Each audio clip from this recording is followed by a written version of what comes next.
Bendiciones, hermanos. Vamos a abrir nuestras Biblias, hermanos, en Romanos capítulo 6. Romanos capítulo 6. Vamos a leer del versículo 1 al 4, es nuestro texto esta mañana, que vamos a celebrar la cena del Señor y vamos a hablar de la gracia de Dios, como nos menciona aquí, versículo 1 al 4. Leamos juntos. El apóstol Pablo escribía a los hermanos en Roma y les dice así: ¿qué pues diremos? Dice: ¿perseveraremos en el pecado para que la gracia abunde? ¿Cómo responde, hermanos? Dice: en ninguna manera, porque los que hemos muerto al pecado, ¿cómo? Dice, viviremos aún en él.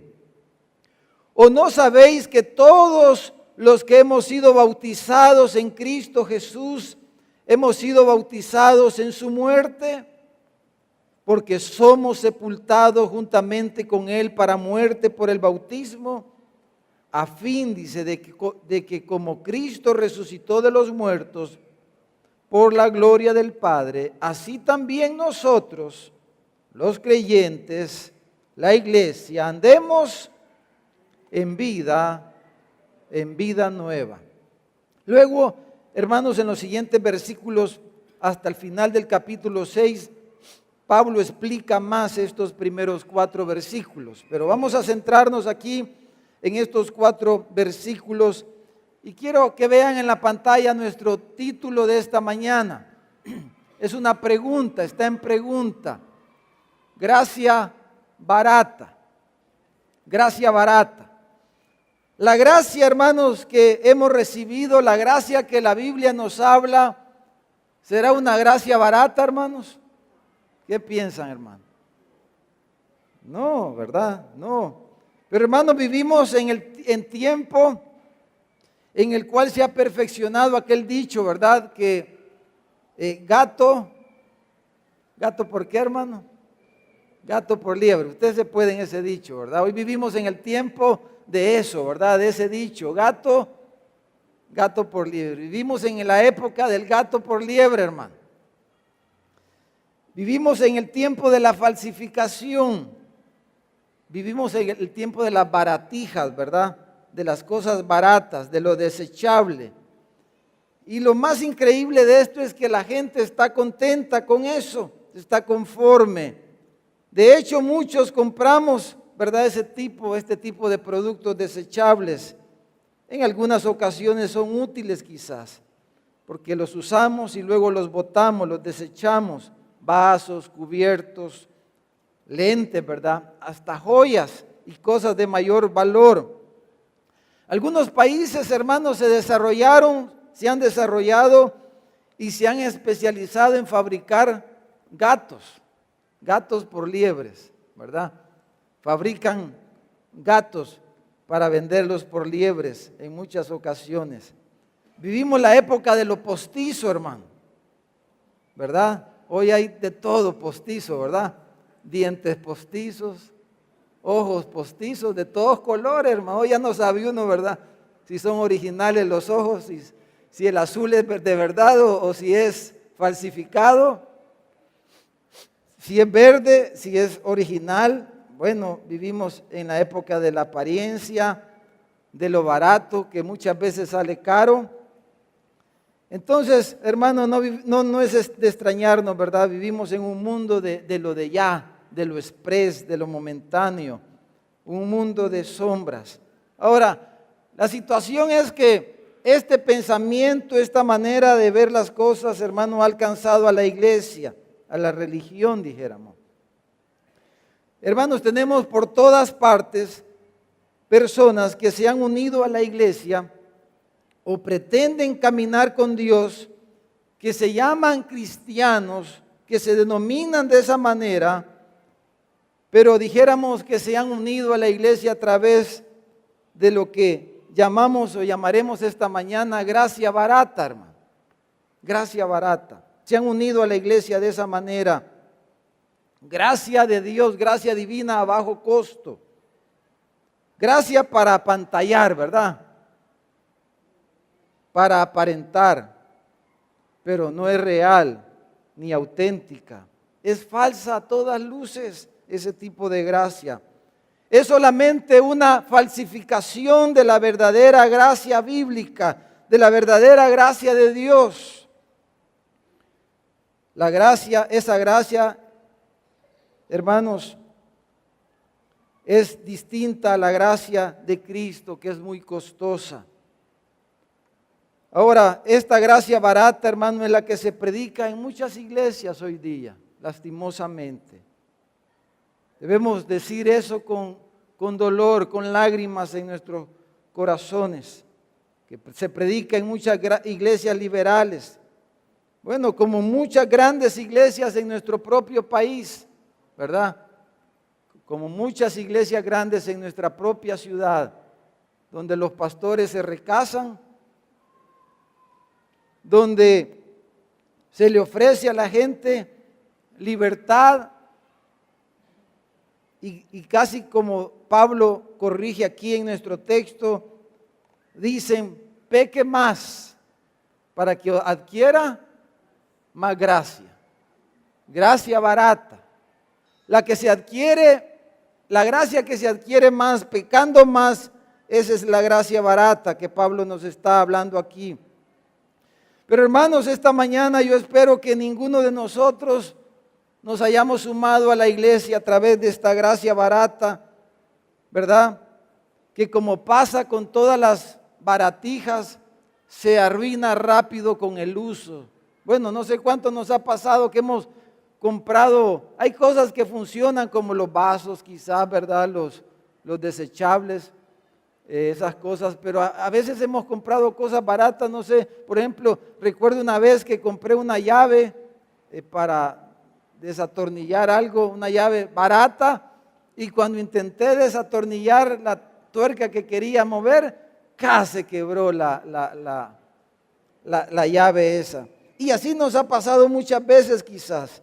Ahora, los signos de interrogación en el título, hermanos, es para que nos preguntemos si en verdad la gracia de Cristo es así, pero yo creo que está claro que no es así. Pero quiero que pensemos en tres cosas aquí en nuestro texto. Primero, en el versículo 1. En el versículo 1. Primer pensamiento, hermanos, es que la gracia barata, hermanos, no nos libera del pecado. Esa es una característica de esa gracia barata. Aquí tenemos un ejemplo en nuestro texto. Ya el apóstol Pablo, hermanos, previene a los hermanos en Roma, en la iglesia en Roma, los previene de este tipo de gracia que ya en aquellos días se proclamaba y se enseñaba, especialmente en los círculos gnósticos. Se hablaba de esta gracia barata y el apóstol Pablo le dice que la cosa no es así. En el siglo XVI, hermanos, Martín Lutero, el reformador, le llamó a esta gracia barata, le llamó antinomianismo. Quizás no es una palabra muy conocida hoy día para nosotros, pero esa es una palabra que debemos de tenerla en mente ahora. Antinomianismo es una palabra compuesta anti-contra, ¿verdad? Y nomos ley, contra la ley quiere decir. Y lo que el antinomianismo enseña, hermanos, es que la ley moral, la ley de Dios, los 10 mandamientos, no son de carácter obligatorios para los cristianos. Los mandamientos de Dios no son reglas para la vida del cristiano. Entonces el antinomianismo, hermanos, se refiere a la práctica de vivir sin la consideración de la rectitud de Dios, emplear la gracia de Dios como una excusa, pudiéramos decir, como si fuera una licencia para pecar y confiar en la gracia para ser limpio del pecado sin condiciones. La gracia barata le dice a la gente, salvo, siempre salvo, le dice. Esa es la gracia barata, la que proclama salvo, siempre salvo. La gracia barata le dice a los pecadores, haz la oración del pecador y ya eres un cristiano y ya eres parte de la iglesia, ya eres miembro de la iglesia, ya están perdonados tus pecados con solo que hagas esta oración, como que la oración fuera algo mágico. Pero la Biblia dice, cree en el Señor Jesucristo y serás salvo. Cree en tu corazón y confiesa con tu boca que el Señor, que Cristo es el Señor y serás salvo. Pero no, la Biblia no nos habla de una oración mágica. La Biblia dice, cree en el Señor. Arrepiéntete de tus pecados. Pero la gracia barata le dice eso a los pecadores, a las personas. Entonces, ese es el antinomianismo. Esta gracia barata, hermanos, elimina el señorío de Cristo, no considera sus mandamientos, anula al Padre nuestro que dice, vénganos tu reino, hágase tu voluntad. La gracia barata le dice a la gente, únete a la iglesia, sirve en algo en la iglesia, da ofrenda en la iglesia, haz esto, haz lo otro, pero vive como quieras, peca cuanto quieras y entre más peques, la gracia va a ser más abundante para ti. Gracia barata, gracia inservible, gracia que no lleva a los pecadores al cielo, gracia que no salva a las personas, no salva a los hombres y no salva a las mujeres. Antinomianismo se le llama eso, se le llamó eso. Martín Lutero le llamó a ese tipo de prédica, a ese tipo de gracia, antinomianismo. Pero mire lo que dijo Jesús en Mateo capítulo 5, versículo 17. No penséis, dijo, que he venido para abrogar la ley o los profetas. No he venido para abrogar, sino para cumplir. Porque de cierto digo que hasta que pase el cielo y la tierra, ni una jota ni una tilde pasará de la ley hasta que todo se haya cumplido, de manera que cualquiera que quebrante uno de estos mandamientos muy pequeños y así enseña a los hombres, muy pequeño será llamado en el reino de los cielos. Mas cualquiera que los haga y los enseñe, este será llamado grande en el reino de los cielos. La gracia barata ofrece salvación para un día, pero Cristo ofrece salvación eterna para todos aquellos que creemos en Él. La gracia barata le dice a las personas que Dios es amor y que las acepta así como son. Pero la Biblia nos enseña que Dios no acepta a los pecadores como son. La Biblia nos enseña que Dios espera que los pecadores vengamos a Él arrepentidos, con un deseo sincero de cambiar nuestras vidas. Cristo no acepta a los pecadores, Dios no acepta a los pecadores. Dios rechaza a los pecadores. La ira de Dios se revela, dice la Biblia, desde el cielo contra toda impiedad de los hombres que detienen con injusticia la verdad de Dios. Pero Dios demanda, como le dijo Pablo a los atenienses allá en Hechos 16, manda a todos los hombres que se arrepientan. Dios acepta a los pecadores que vienen a Él arrepentidos, y eso significa un deseo sincero de cambiar sus vidas, un deseo honesto. Pero la gracia barata le dice a las personas, Dios es amor y te acepta así como sos. Podés unirte a la iglesia y seguir viviendo de la misma manera y no hay problema. Y no le dice que Dios es santo y que Dios es justo, que Dios es vengador, que la ira de Dios está sobre el que hace lo malo. Él no espera que seamos santos, puros o perfectos, pero sí que vengamos a Él con arrepentimiento sincero. Él no espera que usted venga perfecto, puro, santo. No, Él espera solamente que vengamos con sinceridad a buscar su ayuda. Entonces, hermanos, Eso es lo primero. La gracia barata no libera del pecado a las personas. Por eso las personas siguen como han sido siempre. Por eso las iglesias están llenas a veces de personas que siguen viviendo como han vivido siempre. Porque lo que se les ha predicado es una gracia barata, no la verdadera gracia de Dios. Por eso no han experimentado cambios, porque no se les ha presentado el evangelio glorioso de nuestro Señor Jesucristo, que libera al pecador de la garra del pecado, que los libera de las cadenas del pecado. La gracia de Dios, hermanos, libera al pecador, rompe las cadenas, levanta al pecador. La gracia de Dios perdona a la adúltera, como está ahí en la foto, pero le dice: vete y no peques más, porque esa gracia ha libertado al pecador. Cristo liberta al pecador. Conoceréis la verdad y la verdad os hará libres. Pero la gracia barata le dice a la gente: sigue igual, con solo que vayas a la iglesia y que hagas algo para la iglesia. Esa es la religión, pero esa no es la gracia de Cristo. Lo segundo, hermanos, versículo 2 y versículo 3. La gracia barata, hermanos, oscurece la obra de Jesucristo. Pudiéramos usar oscurece, o pudiéramos decir minimiza o degrada la gracia, la obra de Jesucristo. Esa gracia barata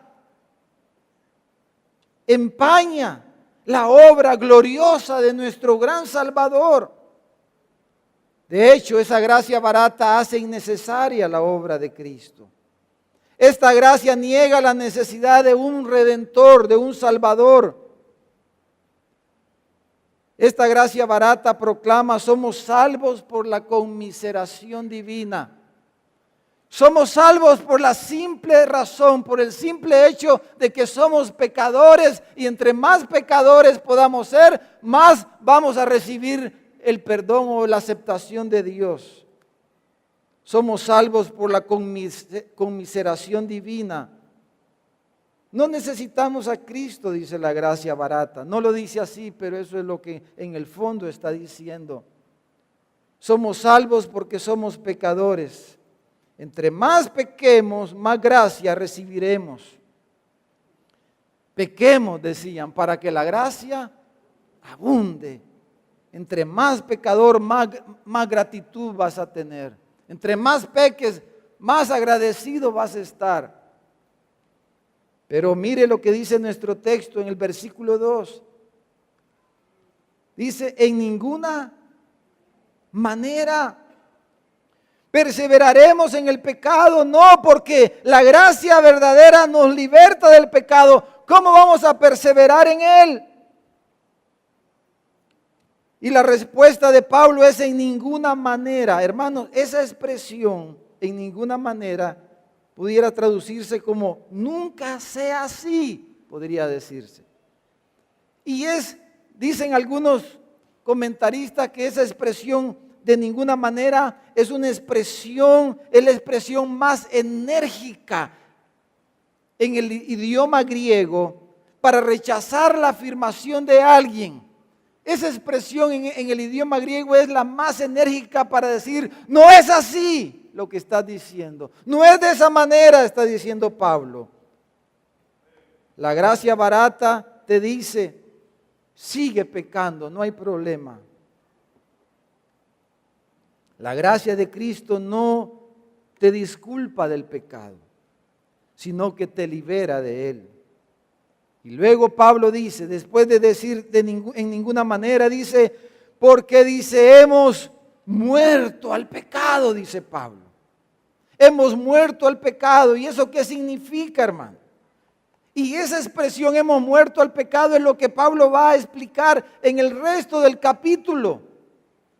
Y yo le dejo de tarea esta mañana que usted lea todo el capítulo y pueda profundizar en lo que estamos diciendo.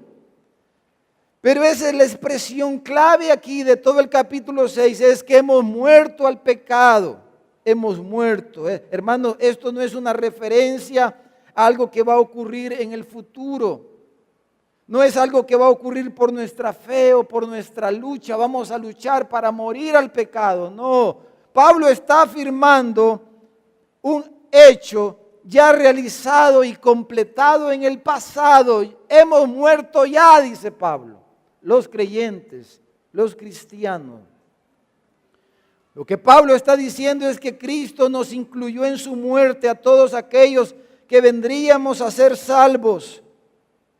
Que ahí morimos con Él. Y al morir con Él morimos al pecado. Él acabó con el pecado en la cruz, está diciendo Pablo. Rompió el poder del pecado al morir en nuestro lugar en la cruz del Calvario. La obra de Cristo es completa, está diciendo, y perfecta. Porque nos salva, librándonos de la esclavitud del pecado y de la muerte del pecado. Por eso Él afirmó en la cruz, ¿verdad? Cuando dijo, consumado es, hecho está, se ha completado, la obra es completa, es perfecta en la cruz del Calvario. Y por eso cantamos de la cruz. Y por eso queremos recordar la cruz. Y por eso el Señor dijo, lo que vamos a hacer hoy, dijo, cada vez que lo hagan, háganlo haciendo memoria de mí. Porque ese es el hecho central del evangelio, del cristianismo. De que Cristo murió por nosotros los pecadores, por su pueblo. Él murió por nosotros, murió en nuestro lugar. Consumado es. El pecado ha sido roto. Entonces, el texto, hermanos, para aclarar, aunque lo usamos a veces en los bautismos en agua, ¿verdad? Pero el texto en realidad no está hablando del bautismo en agua, aunque el bautismo en agua ilustra esta verdad. El bautismo en agua ilustra a través de ese ritual, dijéramos, ¿verdad? Del bautismo en agua. Entonces, se ilustra esta verdad. Al bautizarnos, lo que estamos diciendo es que creemos que esto que dice Pablo aquí es una realidad, que hemos creído eso y que queremos eso y que queremos experimentar eso. Queremos vivir de esa manera. Que creemos que Cristo nos incluyó en su muerte. El punto es, ¿te incluyó Cristo en su muerte? ¿Moriste tú cuando Cristo murió en la cruz? Esa es la fe cristiana. Creemos que Él nos incluyó en su muerte. El bautismo en agua, a través del bautismo testificamos que creemos eso. El apóstol está hablando de la realidad espiritual que ocurrió en el Calvario, en la cruz, donde Cristo nos incluyó a nosotros. Hemos muerto en Cristo. Hermano, ¿se ve usted muerto, hermano? Porque el que está muerto al pecado ya no dice, yo voy a vivir mi vida. ¿Cómo que vas a vivir tu vida que no moriste después? ¿Cómo vas a seguir viviendo tu vida? Yo voy a hacer lo que yo quiera. ¿Cómo podés vivir haciendo lo que tú quieras si moriste ya? La vida que ahora tienes ya no es tu vida, es la vida de Cristo. Ahora ya no vivo yo, mas vive Cristo en mí, dijo el apóstol. Aleluya. Entonces, hemos muerto, dice Pablo. Y por medio de la fe nos hemos apropiado, nos hemos identificado con la muerte de Cristo. El hecho concreto es que cuando Jesús murió, nosotros, la iglesia, su pueblo, morimos con Él. Morimos al pecado. Ya el pecado no tiene poder, ningún poder sobre nosotros para seguirnos esclavizando. Hermanos, no hay una gracia que no libera a las personas. No es una gracia que no libera. Es una gracia que libera. Pero esa gracia barata oscurece esta verdad. Desvirtúa la obra de Cristo. para redimir, para liberar al pecador que viene a Él. Esa gracia barata, hermanos, es el cosmético con el que se maquillan los que se autojustifican, minimizan a Dios porque no se han arrepentido verdaderamente. Entonces ocupan, es la hoja de higuera, es el maquillaje con el que se maquillan, es el cosmético con el que cubren su pecado. La gracia barata.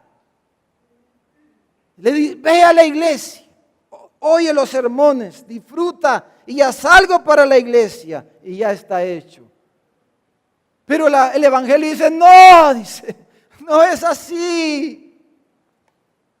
Tu servicio, tu ministerio solo es una consecuencia, es el fruto de la vida nueva que Cristo te ha dado. Pero la gracia barata es el maquillaje con el que se maquilla mucha gente. Esa gracia barata es ineficiente, es ineficaz, porque no salva a los pecadores, solo los engaña. Es una baratija de bajo costo. Y por tanto no nos puede llevar, hermanos, a admirar. La gracia barata no lleva a las personas a admirar a Cristo. ¿Quién admira un vaso desechable, hermano? ¿Ha oído usted a alguien decir a un vaso desechable de esos de Durapal, qué lindo vaso? ¿Ha oído alguna vez decir, qué lindo el plato donde me serviste? Quizás algunos hemos pensado, qué bajero, ¿verdad? Qué bajero en lo que está sirviendo. Porque lo desechable, la baratija, hermano, no tiene ningún valor. La gracia barata, la gente ve a Cristo como algo más. Entonces, ¿cómo se va a sacrificar por Cristo? ¿Cómo va a sacrificarse por la iglesia de Cristo? No puede. No puede. Pero hermanos, miren lo tercero en el versículo 4. Hermanos, la gracia barata no nos puede llevar a tener vidas nuevas, pero Pablo dice aquí en el versículo 4, porque él no está hablando de la gracia barata, él está refutando la gracia barata. Él está rechazando, él está diciendo, no es así de ninguna manera. Si tú perseveras en el pecado, lo que necesitas es arrepentirte de verdad, encontrarte con tu Salvador de verdad. Estás viviendo engañado, creyendo que eres cristiano, creyendo que eres creyente, pero no lo eres. Arrepiéntete de tus pecados. Mira, cree en el Señor Jesucristo, cree en su obra en la cruz. Que Él te abra los ojos para que te veas que cuando Él estaba en la cruz, sufriendo, sudando, sangrando, llorando, gritando, y cuando Él dijo consumado es, Él te liberó ahí. Te salvó allí, te dio vida nueva allí. Pero si tú no has experimentado eso, si no tienes vida nueva, como dice el versículo 4, entonces considera tu vida espiritual seriamente. La gracia barata no le ofrece, no le proporciona vida nueva a nadie. No le ofrece, hermano. Mire, si haciendo un pequeño repaso, número 1.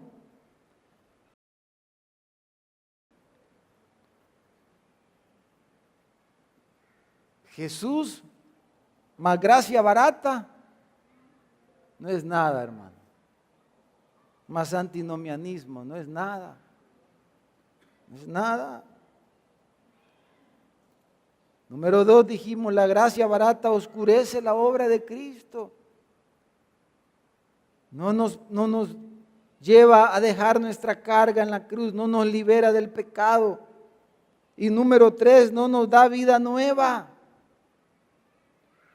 Hermano, la obra de Cristo no solamente garantiza el perdón de los pecados, sino la aceptación divina y la posibilidad de una vida renovada, transformada, de una vida nueva. Garantiza eso, la gracia genuina, la gracia verdadera. Porque en realidad no somos redimidos, ni podemos ser redimidos con una gracia barata, hermano. Sino que fuimos redimidos, dice la Biblia, mire en 1 de Pedro capítulo 1. La gracia, hermanos, de Cristo, la gracia de Dios, hermanos, es una gracia de alto precio, de alto valor. Es una gracia costosísima, dijéramos.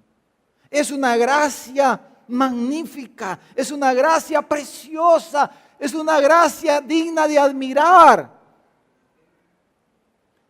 Por eso Pedro le dice en su primera carta, capítulo 1, versículo 18, dice, sabiendo, dice, que fuiste rescatados de vuestra manera, de nuestra vana manera de vivir. No viniste a Cristo, no viniste a la iglesia para seguir viviendo igual, seguir pensando igual, seguir deseando igual, seguir viendo las cosas igual.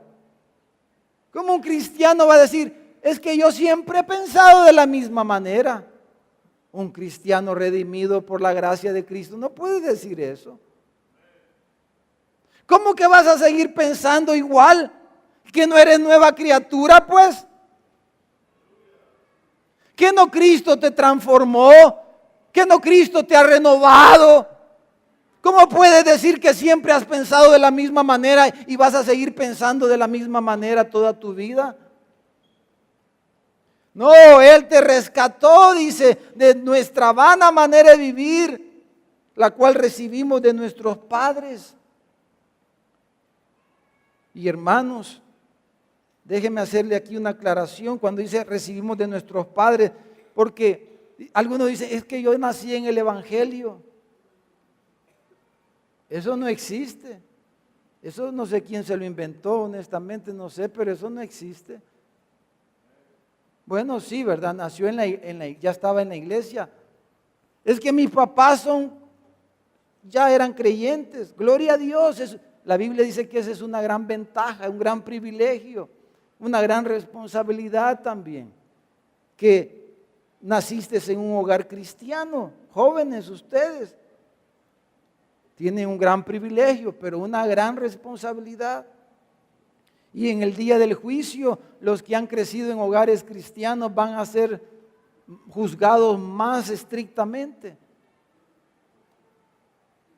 que los que no tuvieron hogares cristianos. Pero aunque nuestros papás hayan sido los más excelentes cristianos que pudieron haber sido, hermano, este versículo sigue siendo verdad. Tú heredaste de tus padres cristianos una vana manera de vivir. En primer lugar, lo heredaste genéticamente, porque ellos fueron los que te traspasaron el pecado. Ellos te transmitieron desde el tatarabuelo Adán, te traspasaron cuando te concibieron, como dijo David, en pecado me concibió. No, la mamá de David no era adúltera, ni fue un hijo no deseado David, no, su papá Isaí, su mamá, eran hasta donde se puede ver un solo matrimonio de varios hijos. No, se refiere al hecho del pecado original, al pecado que heredamos, hermanos, a través de la genética, a través de la descendencia. Entonces recibimos, hermanos, eso de nuestros padres, aunque sean muy cristianos. Y aunque sean muy buen cristianos, pero nunca nuestros padres, por muy buenos cristianos que hayan sido, fueron perfectos.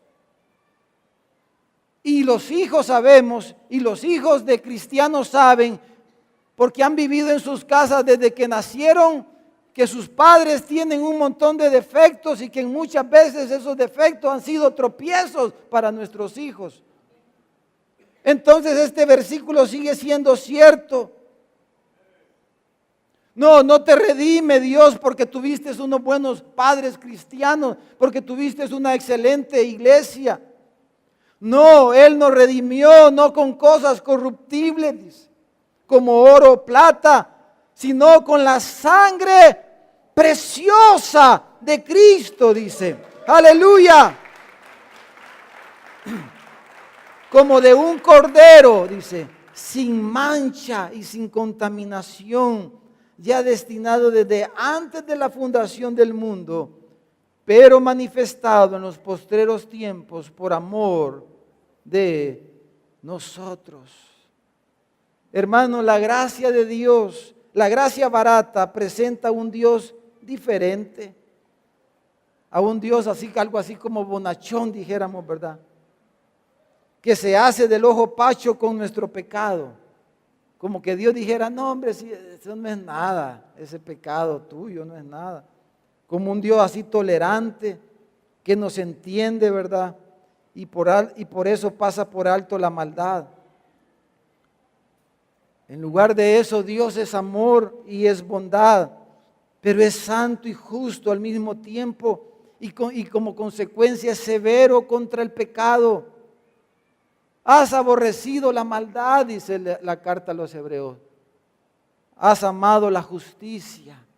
Has aborrecido la maldad. Miren en el libro de Nahum, en los profetas menores, Nahum capítulo 1, leamos unos versículos aquí. Aquí dice, no tendrá por inocente al culpable. Jehová, dice Nahum 1:2. Nahum 1:2 dice, Jehová es Dios celoso y vengador, dice. Jehová es vengador y lleno de indignación. Se venga de sus adversarios y guarda enojo para sus enemigos. Jehová es tardo para la ira y grande en poder, y no tendrá por inocente al culpable, no se va a hacer del ojo pacho. Jehová marcha en la tempestad y el torbellino, y las nubes son el polvo de sus pies. Él amenaza al mar y lo hace secar, y agota todos los ríos. Basán fue destruido y el Carmelo, esos montes y esos lugares preciosos, y la flor del Líbano fue destruida. Los montes, dice, tiemblan delante de él y los collados se derriten. La tierra se conmueve a su presencia y el mundo y todos los que en él habitan. ¿Quién, dice, permanecerá delante de su ira? ¿Y quién quedará en pie en el ardor de su enojo? Su ira se derrama como fuego y por él se hienden, dice, las peñas, se hunden las peñas.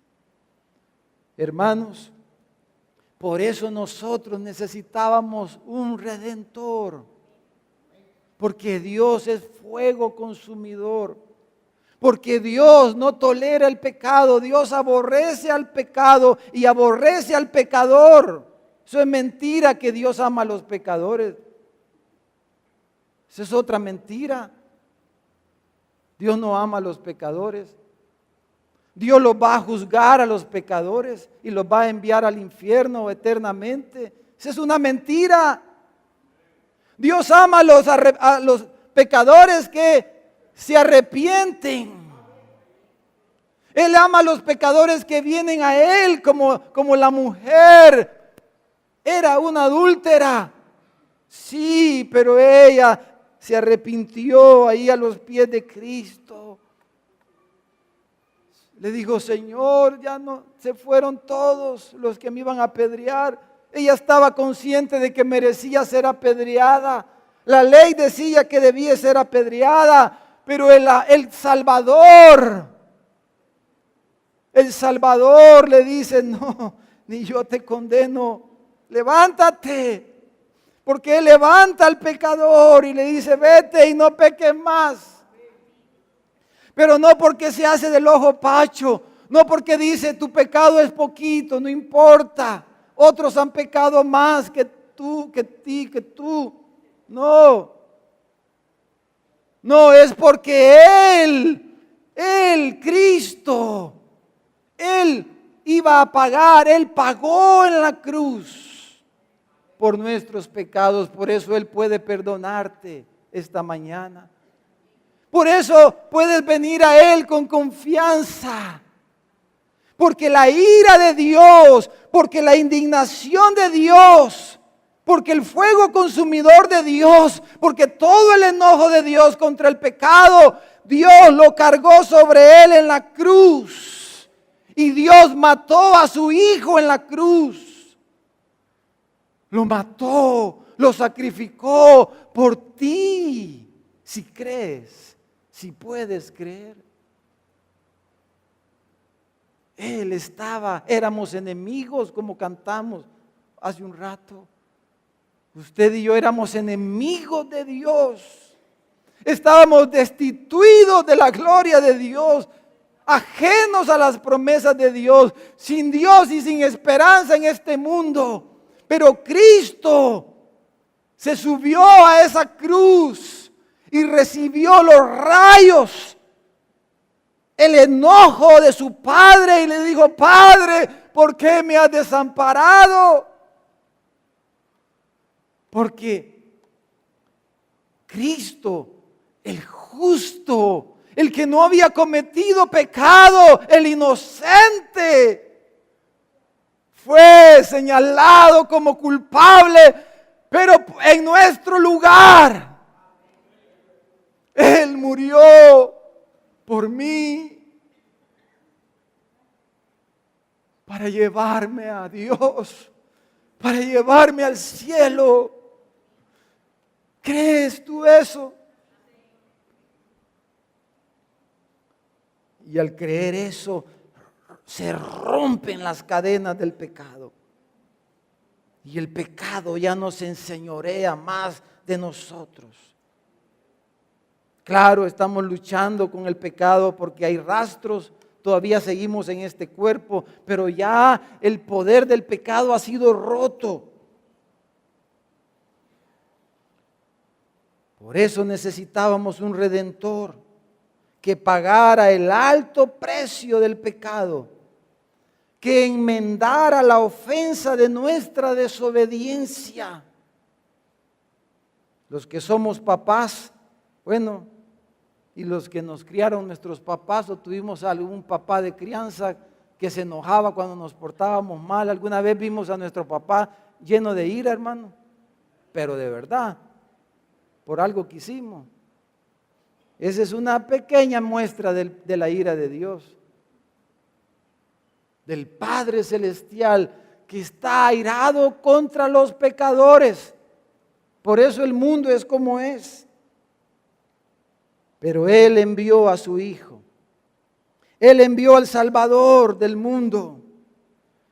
Un Redentor, un Salvador que bebiera la amarga copa de nuestra maldad. Que estuviera dispuesto a ser herido por nuestras transgresiones, a ser escupido, a ser maltratado por mis pecados, molido por mis pecados, por nuestros pecados, a cargar el alto precio de nuestra paz. Entonces, hermanos, concluyendo, la gracia de Cristo es una gracia costosa, que trae una gran admiración al corazón de los que creemos en Él.